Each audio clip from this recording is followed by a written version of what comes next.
Hi all, and welcome to Nightmaring with Crazy Moo. Today's episode answers one of the universal questions. No, it's not what is the meaning of life, although I'm sure that will be answered in the next episode. But what happens when track and field athletes stumble across the power to kill each other? Our episode starts rightfully with two women competing on the track. First is Chris, played by Laurie Petty. Laurie Petty has quite the film career, starring in the cult film Tank Girl as the titular character, and appearing in Point Break and Free Willy. However, her talents have also found their way to the small screen, playing a variety of roles including acting in a small, unknown show such as Orange is the New Black. Her track rival is Nikki, played by Yvette Nipper. Nipper mainly acts on the small screen with roles in General Hospital and the RoboCop series. Chris, run faster! Faster! Mom? And next is a shower scene. Chris feels she's let her mom down by not winning the race. The coach offers her some kind words before brutally cutting her out of the team. You're off the team. What? You don't want to win, Chris. You don't need it enough. And you will never be a winner until you stop looking over your shoulder. No! I wonder what's going on in the boys' locker room. No! No! No!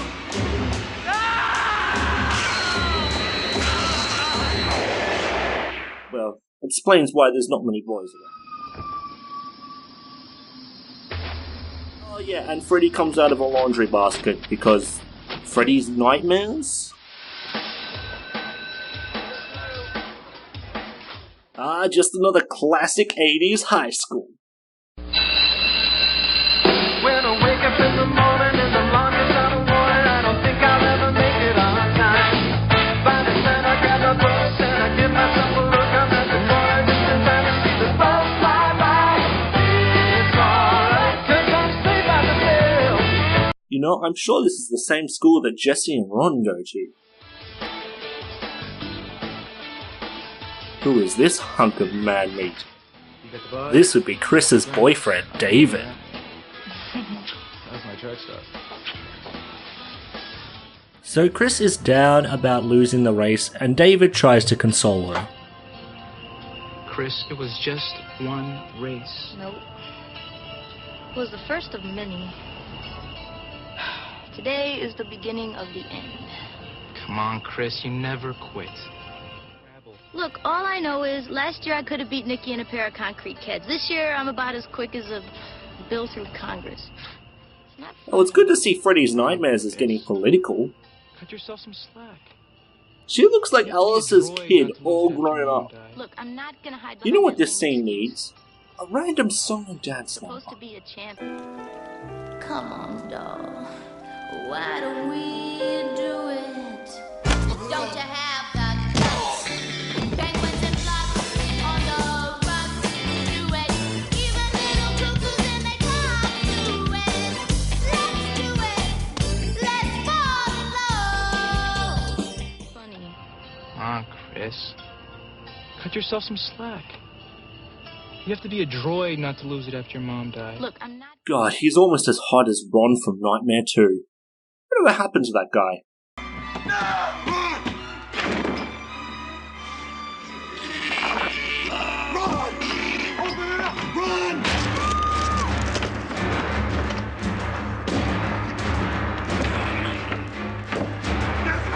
Oh, right. And again, we see the main focus of this series is teenagers making out. Anyway, so the coach gives her this gem to help her have more luck on the racetrack. I mean, I've seen weirder fetishes.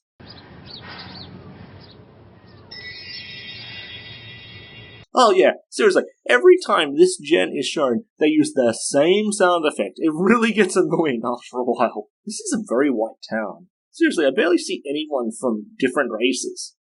That's not a joke, that's just an observation. Moving on, we get to meet the world's second most disgusting chef. Who's the first to ask? Yeah, just look at all that young, fresh chicken. Where I come from, we call them baldies. Makes your mouth water, don't it? Yeah, it's the diddler from Sleepaway Camp. I would like a sandwich, please. Head cheese.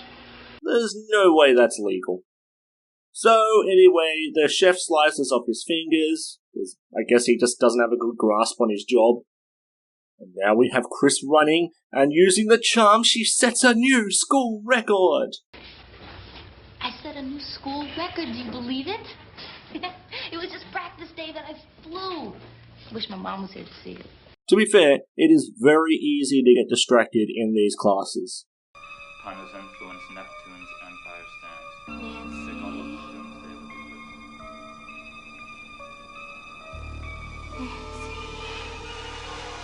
Oh yeah, so back in class, Chris kills a teacher with cotton. So much cotton.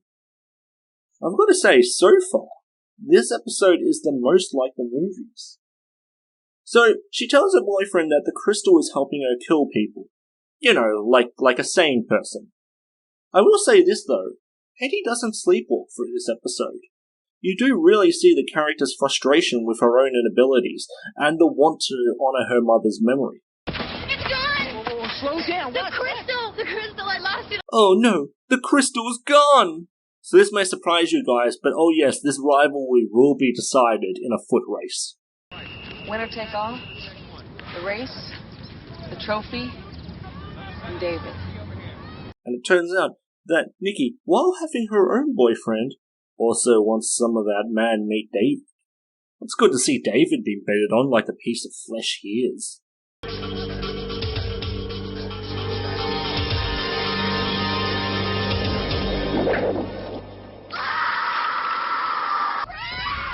And then her head gets fucking cut off. Oh my god, what is this? Final Destination? Seriously, that's the best angle they have? So it turns out her rival has the charm, and she was the one who killed her.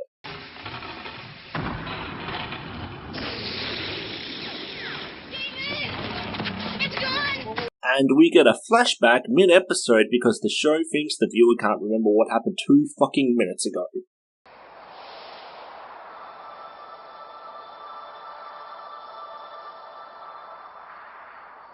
Chris shows up to give her boyfriend a wet dream and command him to help her get revenge.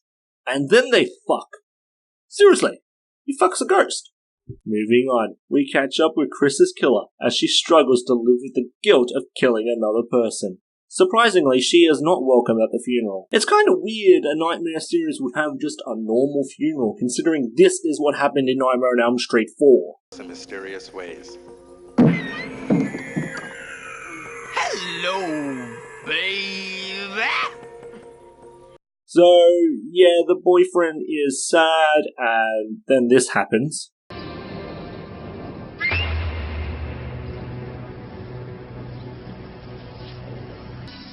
ain't over till the fat lady dies. Oh, Freddy, don't fat shame.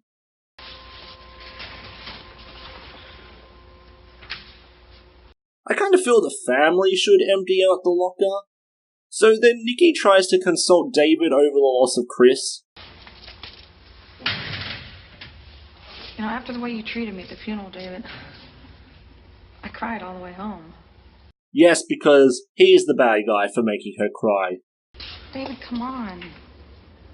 Ever since we were kids, all the other kids we grew up with at Springwood are gone. Well, this is going to be a really short series. Tintin?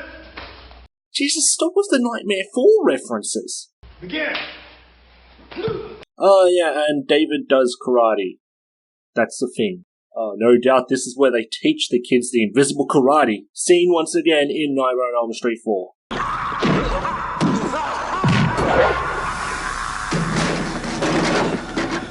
And then he kills her boyfriend. Wish for me.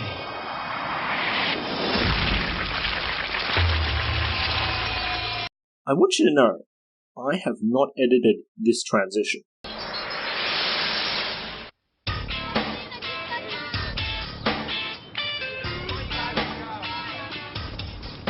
So she tells her boyfriend she's seeing things, and David confronts her about cracking onto him. She invites him over, but David says, "Why don't you use your boyfriend?"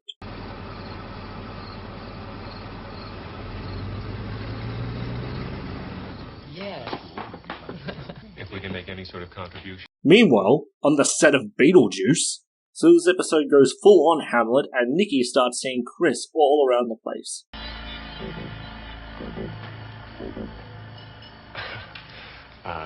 Excuse me.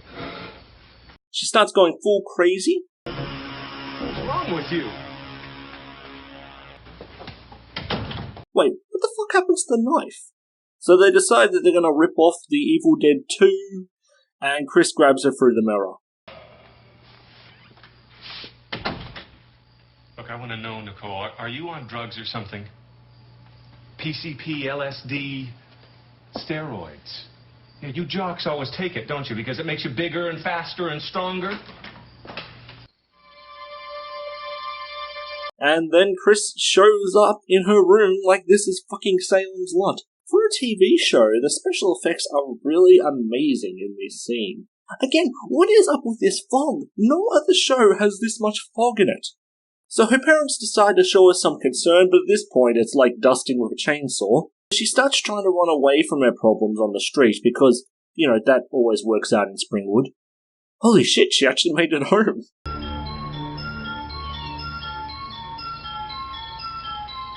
David. So David comes through her window because this is fucking Dawson's Creek now.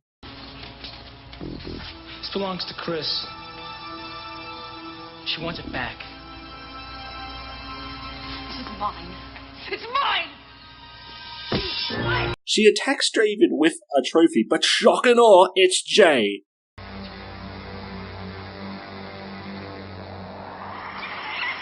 So this episode was quite enjoyable. The main thing to take away is that this one actually does have blood and gore.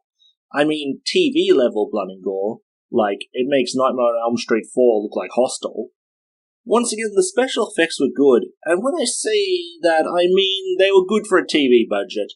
A standout scene is definitely the ghost sex scene. It looks strangely beautiful. One thing I do enjoy of the Nightmare movies is its strength of characters, and it's nice to see this is carried over to the TV show. I think the character of Nikki is a very interesting one, being that she wants to stay on top of all the other students, but also wants her rival's boyfriend. This sort of drives her to kill another person. It's interesting and shows character growth that she would be driven to insanity by the guilt she harbors. However, an argument can be made that it was actually the real ghost of Chris that drove her to this point. Parallels could be made between the character of Lady Macbeth seeing the ghost of the dead king as well. It does not take away from the fact that she is a self-centered bitch. The character of Chris is also quite interesting, as a character who wishes to honor her mother's memory, but also feels compelled to prove herself to a person who has died long ago. I would make a point that I don't believe each character wished to kill each other, rather the charm brought out the unconscious wishes and fulfilled them in a deadly way. This is much like the monkey's paw story. So all in all, a very enjoyable episode. But what horrors await us next time? A Freddy Krueger rap album? 3 hours of Oprah interviewing Freddy Krueger? Tune in next time.